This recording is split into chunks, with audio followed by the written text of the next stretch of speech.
চিরদিন তোমার আকাশ, তোমার বাতাস। বিজয়ের মাসে প্রিজন ভ্যানে দাঁড়িয়ে জাতীয় সঙ্গীত গাইলেন সাবেক তথ্য ও যোগাযোগ প্রতিমন্ত্রী জুনায়েদ আহমেদ পলক।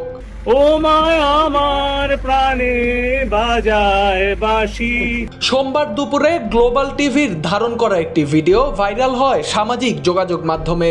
ভিডিওতে দেখা যায় প্রিজন ভ্যানে বসে খোশ গল্পে মত্ত সাবেক তথ্যমন্ত্রী হাসানুল হক ইনু, ঢাকা 2 আসনের সাবেক এমপি কামরুল ইসলাম, বাংলাদেশ ওয়ার্কার্স পার্টির সভাপতি রাশেদ খান মেনন ও সাবেক আইনমন্ত্রী আনিসুল হক। এ সময় গণমাধ্যম কর্মীদের দেখতে পেয়ে গলা ছেড়ে জাতীয় সঙ্গীত গাইতে শুরু করেন পলক।